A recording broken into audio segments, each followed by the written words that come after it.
Good day. Since the previous meeting of the Monetary Policy Committee, upside risks to the inflation outlook have increased, mainly due to higher international oil prices and a weaker rand exchange rate. Despite a deterioration in the forecast, inflation is expected to remain within the target range for the rest of the forecast period. Domestic event risks, including rating agency reviews and the economic policy implications of the ANC Electoral Conference, are likely to dominate rand movements over the coming weeks. The domestic growth outlook remains weak, continuing its deviation from the generally more favorable global pattern. Stronger world growth has contributed to a further increase in international oil prices, which could in turn provide a boost to global inflation. This may increase the pace of monetary policy tightening in the advanced economies, with possible implications for capital flows to emerging markets. The year-on-year inflation rate, as measured by the Consumer Price Index, CPI, for all urban areas measured 4.8% in October, down from 5.1% previously, marginally below the bank's short-term forecast. Food and non-alcoholic beverage inflation continued to moderate, measuring 5.3% in October, down from 5.5% in September, but meat price inflation remained elevated at 15.5%. The bank's measure of core inflation, which excludes food, fuel, and electricity, measured 4.5% in October, compared with 4.6% previously. Year-on-year producer inflation, price inflation for final manufactured goods, increased in August and September to 4.2% and 5.2% respectively, having recorded a low of 3.6% in July. The higher trend was driven to a large extent by higher international oil prices and a weaker exchange rate. Food product price inflation moderated further to 1.3% in September, but manufactured meat price inflation remained elevated at 16.5%. At the agricultural level, prices of live animals increased by 26.7%, suggesting that it may take some time for meat price inflation to normalize. The inflation forecast generated by the bank's quarterly projection model, QPM, shows a deterioration since September. The average forecast for 2017 is unchanged at 5.3%, but has been revised upwards for 2018 and 2019 to 5.2% and 5.5% from 5.1% and 5.4% previously.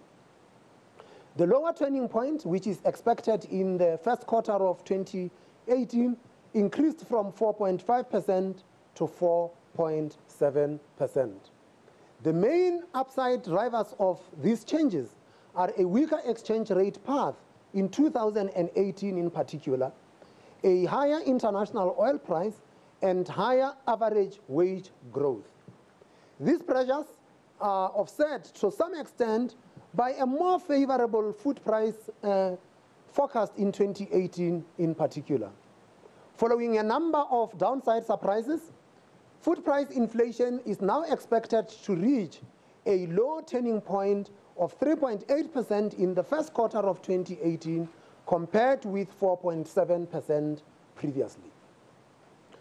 Average increases of 4.5% and 5.9% are now expected in 2018 and 2017, compared with previous forecasts of 5.3% and 5.9%. Furthermore, the endogenously determined path of the repo rate in the QPM also provides an offsetting effect. This path implies 3 interest rate increases of 25 basis points each by the end of 2019, compared with 1 increase previously. As we elaborate later, this does not imply an unconditional commitment to this policy path. The forecast for core inflation, which is unchanged at 4.8% for 2017, has been adjusted up by 0.2 percentage points in both 2018 and 2019 to 5.1% and 5.3% respectively. A low turning point of 4.6% is expected in the final 2 quarters of 2017. The expectations of market analysts, as reflected in the Reuters Econometer survey, are similar to those of the bank's forecasts, with a slight deterioration since September. The survey conducted in November shows median forecasts of 5.2% for 2018 and 5.5% for 2019.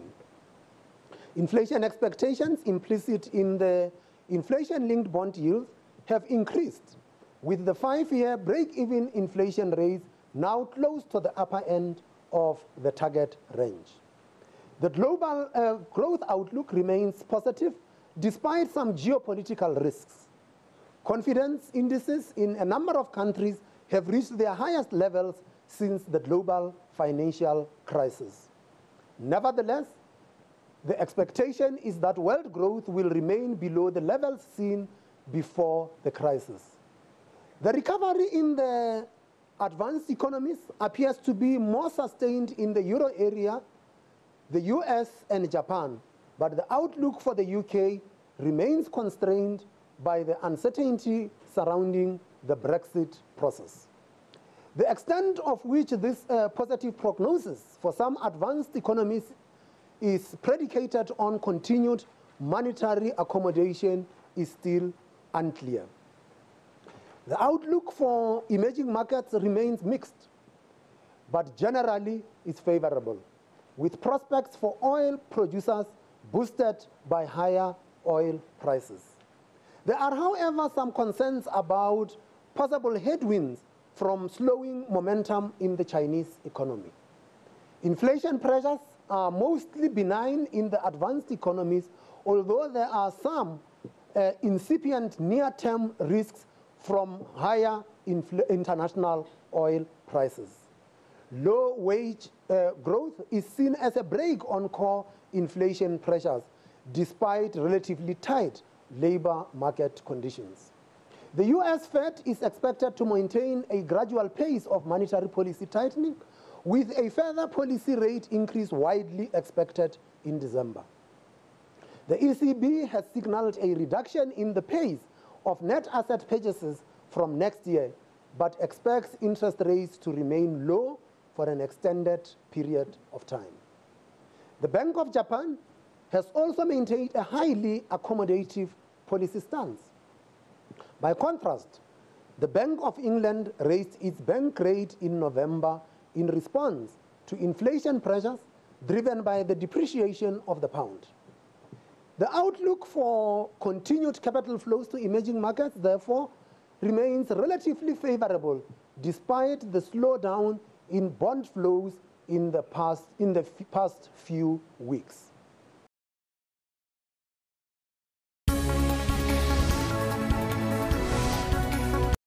In the event of upside inflation or growth surprises, could reduce capital flows further. Since the previous meeting of the MPC, the rand has depreciated by 3.6% against the US dollar, by 3% against the euro, and by 3.3% on a trade-weighted basis. The rand recorded a weak point of around 14 rands 55 cents against the US dollar in mid-November, but has recovered somewhat since then. Factors that impacted on the rand during the period included the ongoing uncertainty with regard to the outcome of the ANC Electoral Conference in December, concerns about a faster pace of monetary tightening in the US, the negative reaction to the medium-term budget policy statement, and speculation regarding the introduction of free higher education in South Africa. These latter two factors have raised the risk of sovereign ratings downgrades, a risk that has been hanging over the rand for some time. Downgrades of domestic currency debt to sub-investment grade could lead to South African government bonds falling out of key indices which require investment grade. Such an event could trigger significant sales of domestic bonds by non-residents. Ratings reviews are expected imminently, but the extent to which any possible downgrades may already be priced in remains uncertain. The lead up to the ANC National Elective Conference and its uncertain outcome is also likely to continue to weigh on the currency. Aside from these negative factors, the rand has been given some support by the continued surpluses on the trade account of the balance of payments. The bank's forecast for the current account deficit as a percentage of GDP has been revised down by about half a percentage point in all 3 years of the forecast period to 2.2% in 2017 and 2.9% and 3.2% in 2018 and 2019. Furthermore, the generally positive sentiment towards emerging markets remains supportive of the rand. The domestic economic growth outlook remains subdued but positive. Both consumer and business confidence remain low and are also likely to be affected by political developments in December. The forecast for GDP growth generated by the QPM has been revised up marginally to 0.7% for 2017, but revised down to 1.2% and 1.5% for 2018 and 2019 from 1.3% and 1.7% previously. The output gap is expected to remain negative over the forecast period. The SABC composite leading business cycle indicator increased further in September, consistent with a mild recovery. High-frequency data suggests that the main production sectors have again contributed positively to economic growth in the third quarter. However, both the mining and manufacturing sectors experienced sharp month-on-month contractions in September. The ABSA PMI has increased for 3 consecutive months, but at 47.8 index points remains in contractionary territory. The construction sector, which recorded negative growth in the second quarter, remains weak. Of particular concern is the sharp decline in the FNB BER Civil Construction Index to 15 index points in the third quarter, its lowest level since 2000. This is indicative of the poor outlook for infrastructure expenditure. Employment prospects remain unfavorable. According to the quarterly labor force survey, QLFS, conducted by Statistics South Africa, year-on-year growth of total employment measured 2.3% in the third quarter of 2017. Despite this increase, the official unemployment rate was unchanged at 27.7% for the third successive quarter. Fiscal constraints point to further job losses in the public sector. The outlook for consumption expenditure by households has improved moderately, following stronger retail trade sales in the second and third quarters. Retail trade sales recorded growth of 1.4% in the third quarter, despite month-on-month contractions in July and September. New motor vehicle sales also held up relatively well during this quarter. By contrast, wholesale trade sales contracted. The Black Friday effect is likely to boost sales in the fourth quarter as well. Nevertheless, consumption expenditure is expected to remain relatively subdued over the forecast period. Favorable drivers of real consumption expenditure include positive real income and wage growth, and some positive wealth effects from higher equity prices. Although growth in credit extension to households remains negative in real terms, it has increased in recent months. Constraining factors include higher tax burdens, low employment growth, and weak consumer confidence. Wage growth continues to contribute to the persistence of inflation at higher levels. Although the year-on-year pace of increase in nominal remuneration per worker in the formal non-agricultural sector of the economy declined in the second quarter of this year at 6.1%, it was still positive in real terms. Adjusting for labor productivity, growth in nominal unit labor costs measured 6% in the second quarter. Unit labor cost increases are forecast to remain above the 6% level over the forecast period. According to Andrew Levy employment publications, the average wage settlement rate in collective bargaining agreements amounted to 7.6% in the first 9 months of 2017. The medium-term budget policy statement published in October revealed a rapidly deteriorating fiscal position. Significant revisions were made to the expected deficits and government debt to GDP ratio over the medium term. This deterioration was mainly a result of significantly lower tax revenues, although there was also a provision for a moderate breach of the expenditure ceiling. The less favorable path of fiscal consolidation could potentially reduce the scope for further monetary policy accommodation. International oil prices have re-emerged as an upside risk to domestic and global inflation. Having reached recent lows of around $45 per barrel in June, the price of Brent crude oil has fluctuated in the US dollars in the $60 to $65 per barrel range since late October. This is in response to increased demand and reportedly higher compliance with the output restriction agreement brokered by OPEC. Whilst we still expect the flexibility of the shale oil producers in the US to limit the further upside potential, oil prices are expected to remain at these elevated levels for some time. The oil price assumptions in the bank's models have accordingly been increased moderately for both 2018 and 2019. The combination of a weaker exchange rate and higher product prices has resulted in a cumulative increase in domestic petrol prices by R1 per litre since September. The current under recovery suggests a further increase in the region of 70 cents per litre is likely in December. The latest inflation outcomes show that headline inflation remains close to the midpoint of the target range, while core inflation has reached its lowest level in 5 years. However, the forecast suggests that both measures are close to their lower turning points, and an upward trajectory is expected to begin early next year.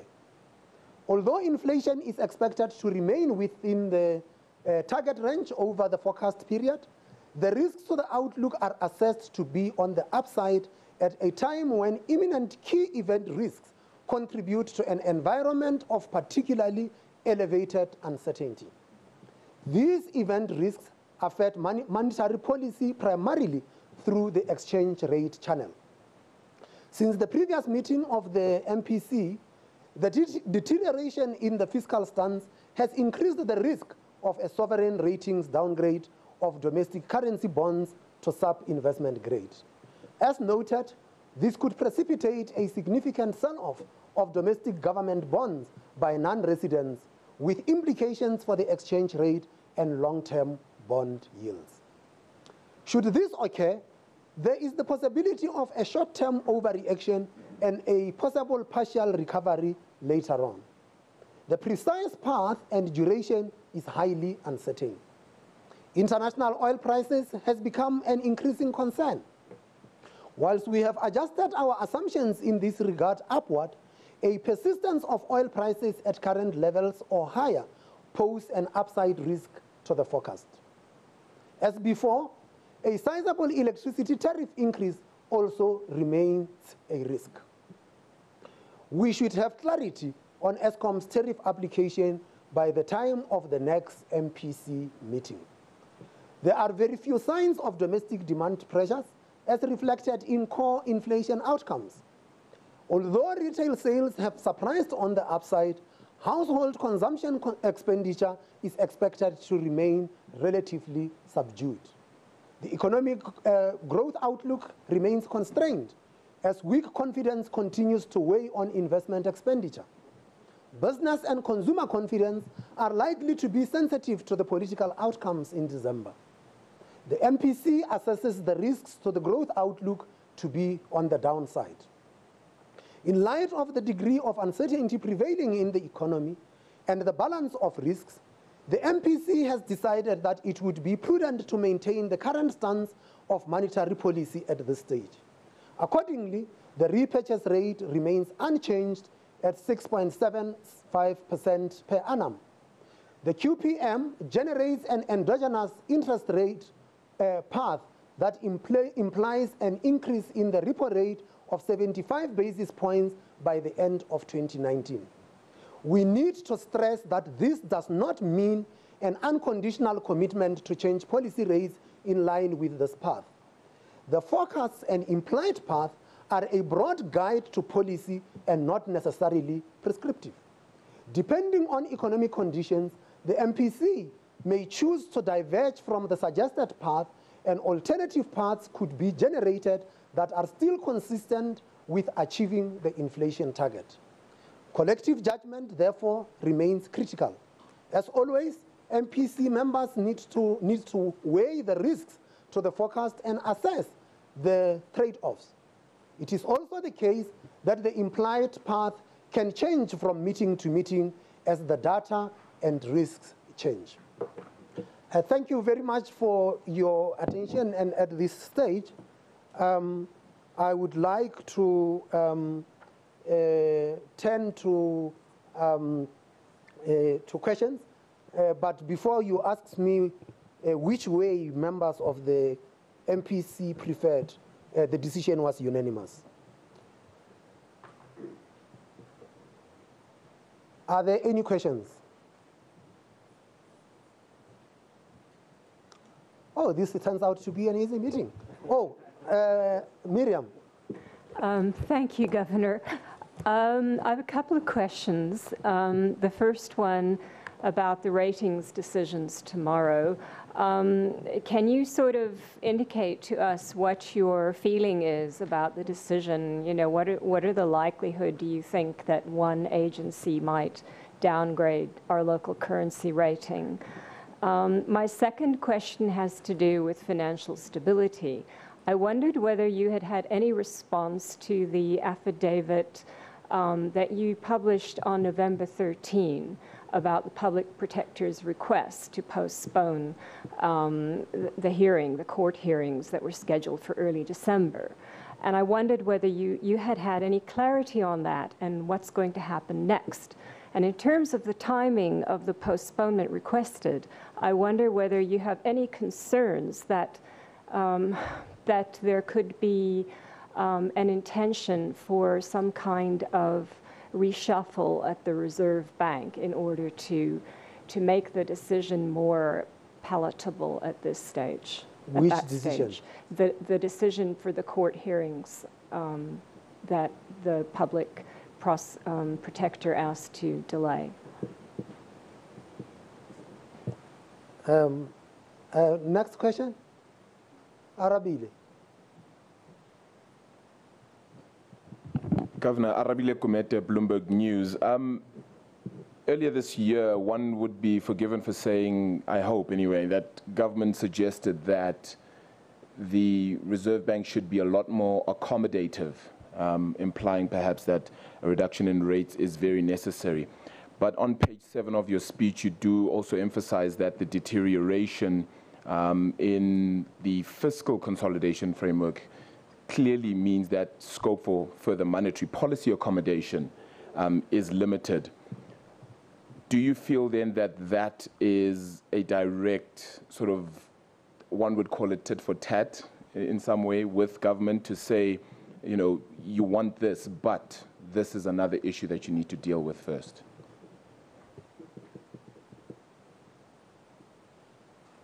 One more. We have got space for one more. Amakhela. Afternoon, Governor. My question is, are we still in a rate easing cycle?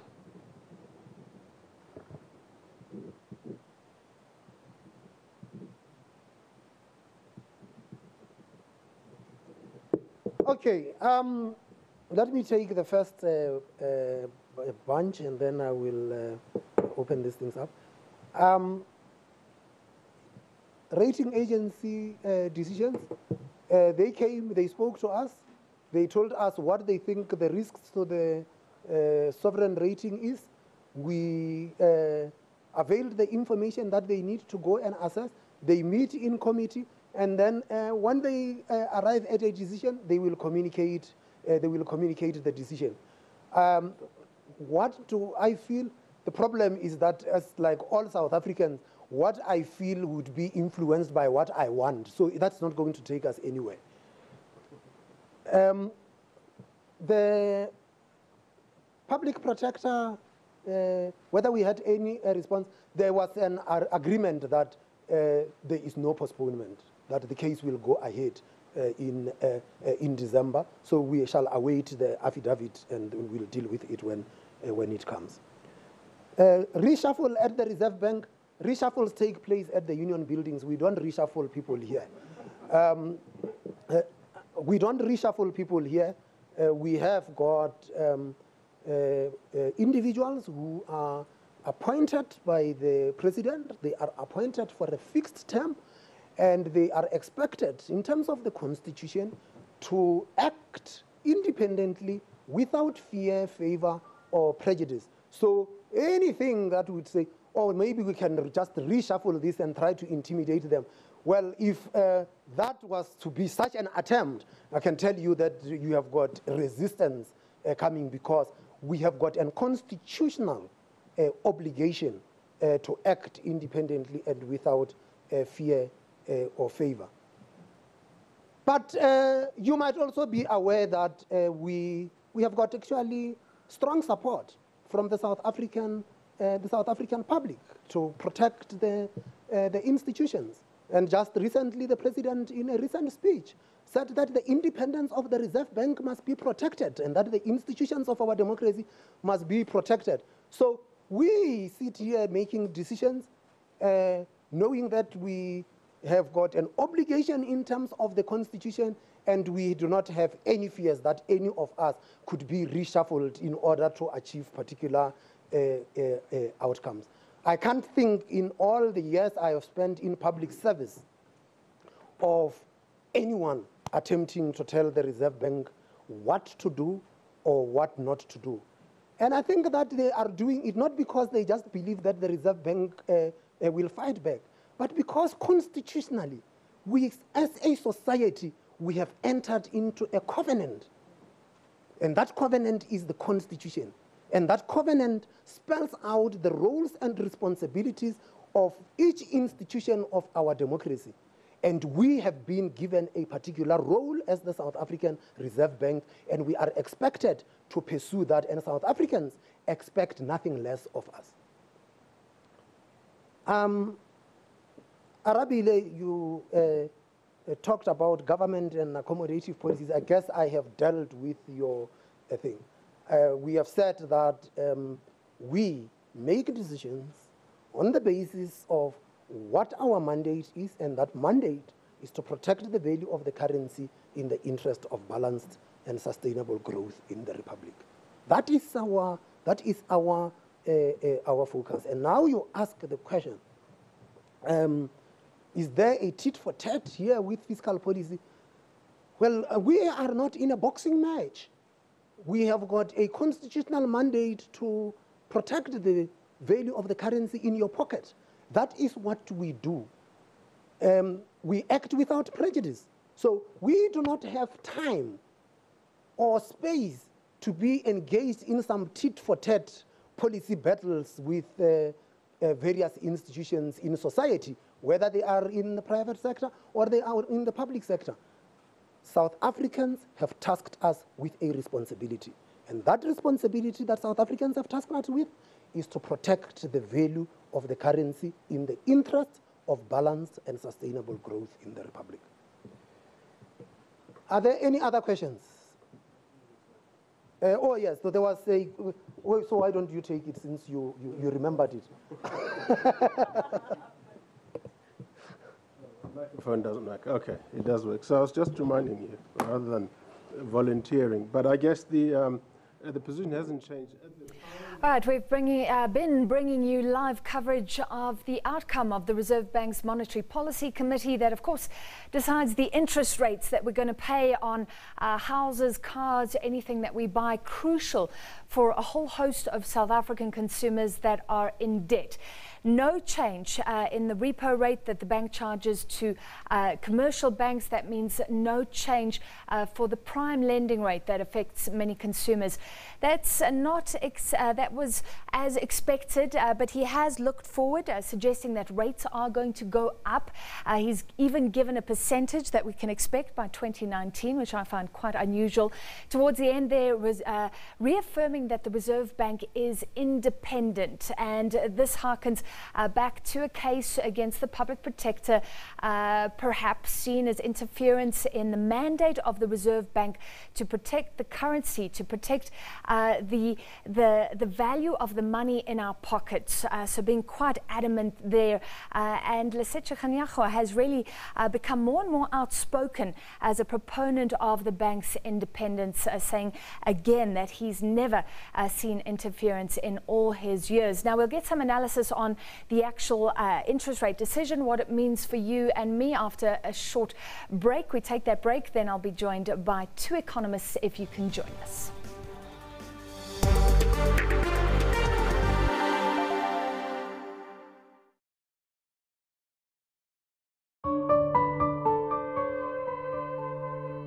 I got my funeral plan from Ashupol. You should too. Ashupol is so in tune when it comes to senior citizens. I might not be a youngster anymore, but I had no problems in being accepted by Ashupol at my age. My father is above 60 years old, he's a pensioner, and the premiums that I'm paying there are very much reasonable. It's very hard in our days to join those parents who are very old. We have to pay more premium. But with Ashupol, it was easy. You don't have to pay more premiums. It managed to bury my dad with an extended cover, of which I never expected it. No medical questions asked, simple and easy. And that is why Brahiu only chooses to deal with the best.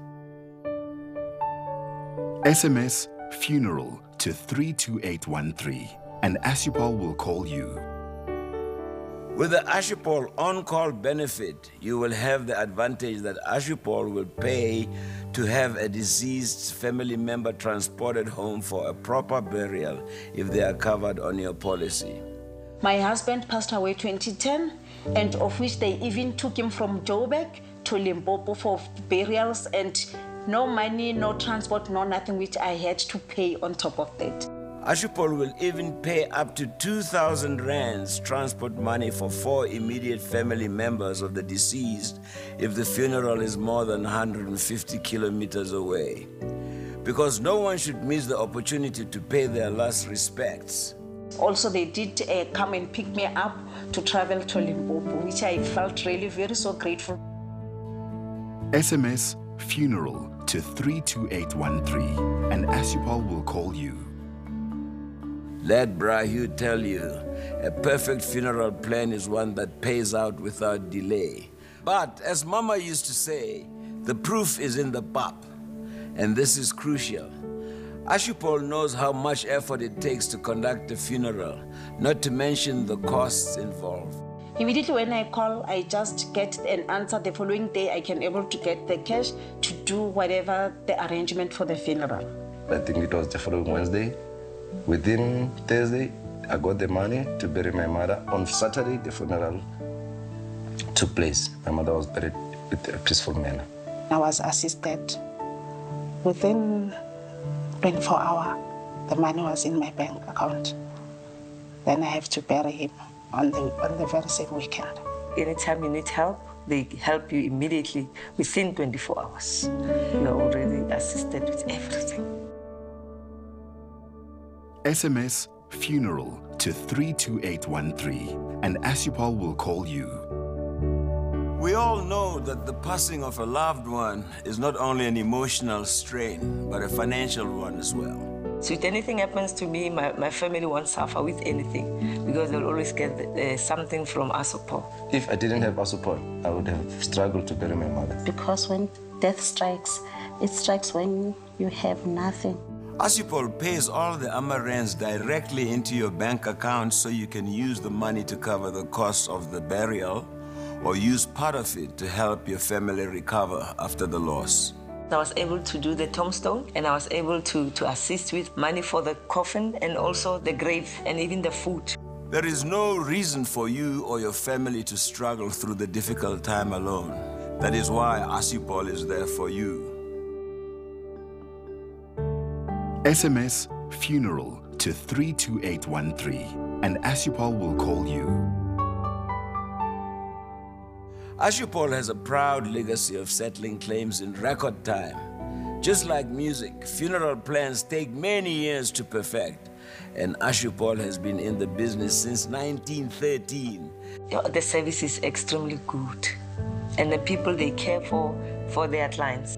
The service is really so amazing. ASOPO was there for me. They never disappointed me. The money came in, everything was arranged in a peaceful manner and professional manner. Whatever you want, you get it from the ASOPO immediately. How's that for saving, huh? SMS funeral to 32813 and ASOPO will call you. Like Hugh Masekela, you can get the funeral plan that serves you. That's ASOPO, serving you. Welcome back. It's great to have you with us on SABC News. A special broadcast now following the decision of the Reserve Bank's Monetary Policy Committee to leave interest rates unchanged. Now, earlier in the year, we were surprised with an interest rate cut. Good for indebted consumers, not good for savers. But at that stage, there was talk maybe more cuts to come. Now, everything has changed, and we're talking about interest rate hikes in future. But let's get some analysis. I'm joined by Busisiwe Khadebe from Nedbank and independent analyst Ian Cruikshanks. Thanks to both of you. Let's start with you, Busisiwe. And I was interested in the 0.75% hike. He was talking about a cumulative hike by 2019 if things stay as they are. So we have to be careful about that. This is just a suggestion. But the Reserve Bank has never given exact sort of figures like this of what you can expect. I mean, they call it their quarterly projection model. So it is something that was, I think it was released during sort of the monetary policy review, and it just tells us sort of an implied path for where interest rates should be. So it looks at things like the output gap and all sorts of things, sort of the inflation forecast, to more or less tell us where the repo rate is going to go. But it doesn't mean, as he said, as the governor said, that they're going to stick to it. They mean this is what it says at the moment. And if they sort of backdated this and they ran it for sort of the last time they had a meeting, it would have sort of projected sort of one sort of 25 basis point increase, but now it's projecting these 3 that they're seeing coming along. But as more data becomes available, they're going to change, sort of they can change their mind. It doesn't mean there still is an MPC, it still is a committee out there, but this could be thought of maybe as one extra sort of MPC member, but there's still that collective agreement of what we're going to do about interest rates. But they haven't done this before, and it's a new thing they've brought about. Ian, as consumers, should we take it as a warning? Don't get complacent if you have debt, because we could see interest rates going up. Absolutely. There's certainly complacency should be avoided altogether. You know, I think we know now, they have confirmed, we're in a rising interest rate cycle. It's just a question of how much each jump will be and when that will be timed. But there's no doubt about that. And that added on to a pretty somber outlook for the economy says that consumers and business sector should be very careful about new capital expansion plans or new consumer expenditure. Not good. Let's talk about some of the projections, but first I want an opinion from both of you. Was this the right decision at this stage?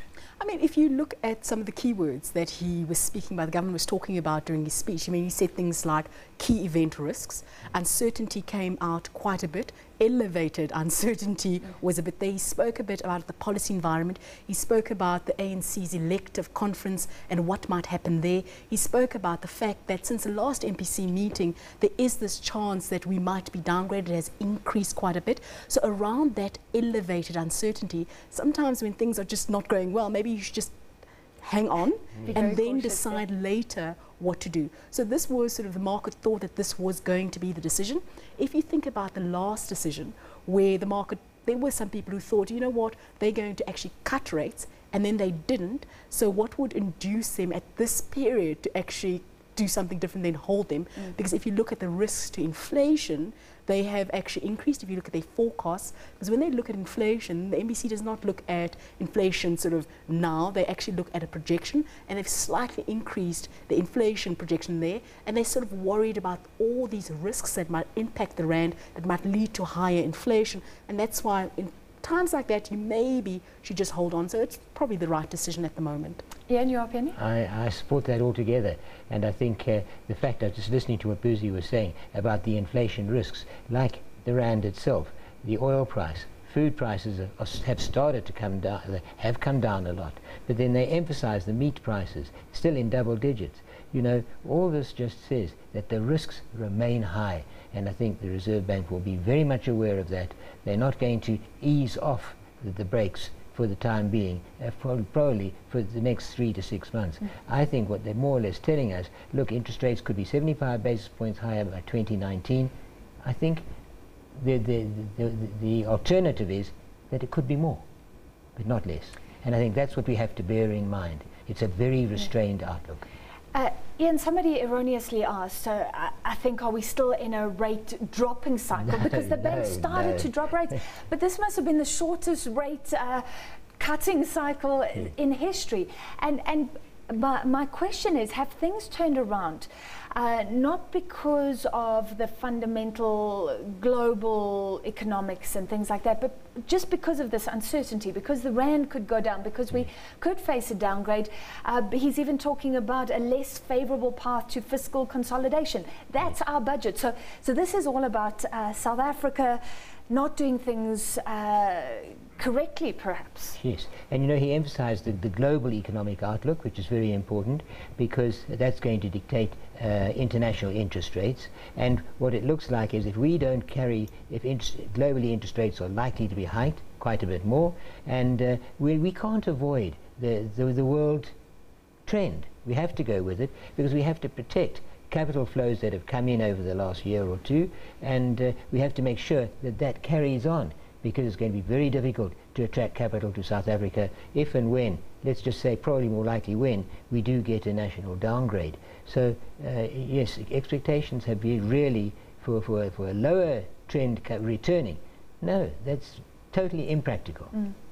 But Sisiwe, do you agree when he speaks about elevated uncertainty? This is about politics, our local politics. A big chunk of it is about what is going on with local politics. I mean, he actually said it. Usually I would have been like, oh my word, there is like a policy risk. But he was like, the ANC's elective conference in December.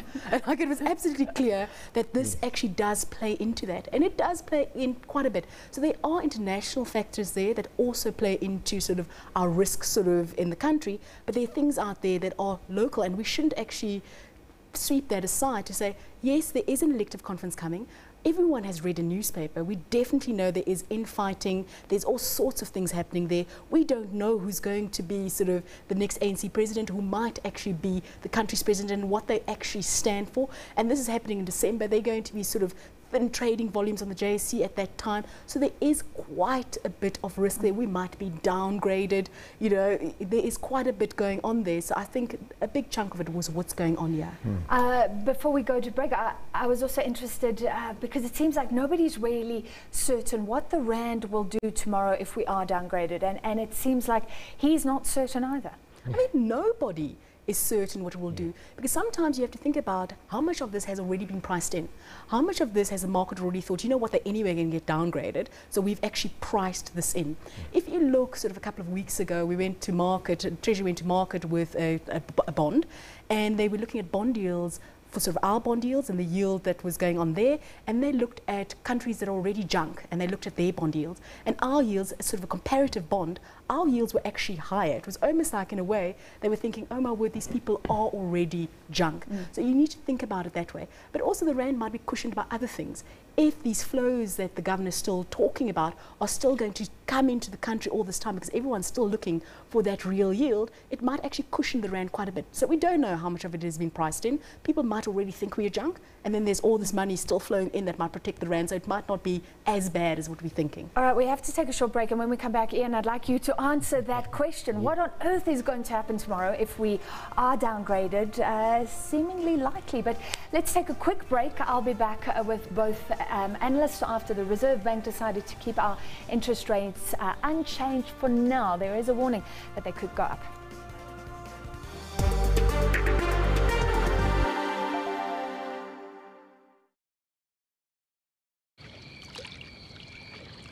Marco. Follow.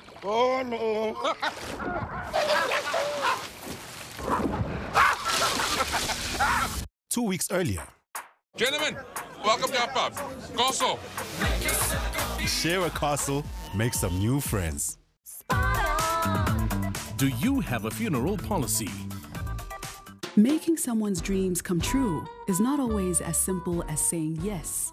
But AVBOB's Cashback Funeral Plan not only provides funeral insurance for your family, but also helps you to say yes to life's little extras.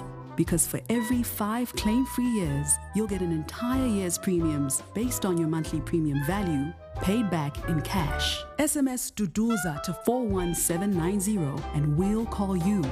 AVBOB, we're here for you. If you want AVBOB to contact you, SMS Duduza and your name to 41790.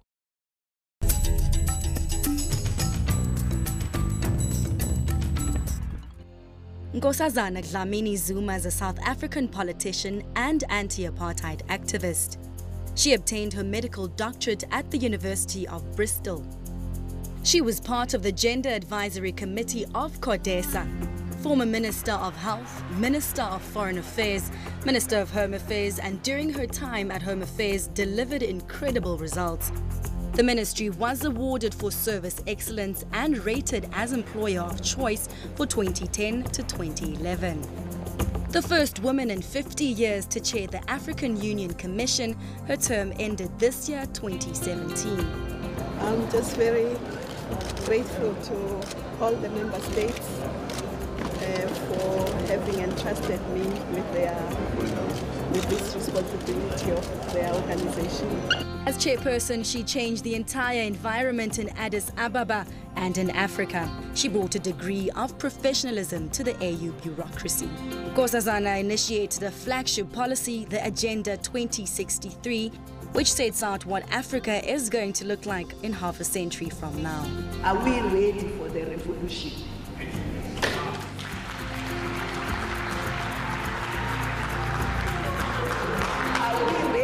Change everything that must be changed.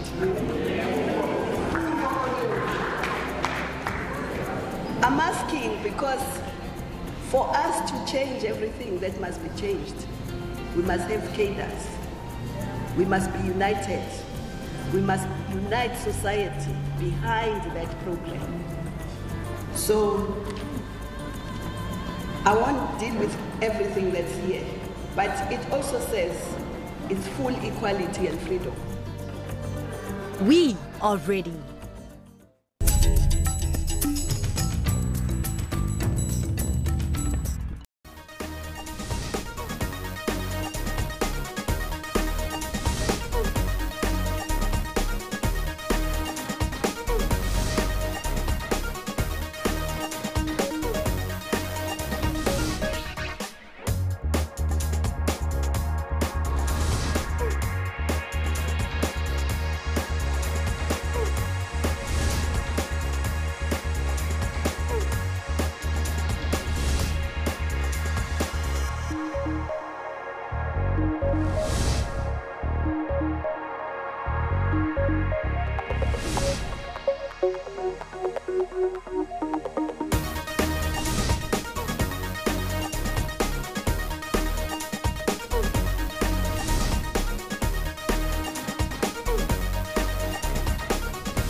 Welcome back. Great to have you with us on SABC News. Now, before the break, we were talking about the fact that we could be in an interest rate cutting cycle. We could see interest rates coming down, but that's all changed, and the Reserve Bank is now talking about interest rate hikes possibly in future. No change today, but looking ahead, we're now looking at hikes. And back with me, Busisiwe Khadebe from Nedbank, Ian Cruikshank's Independent.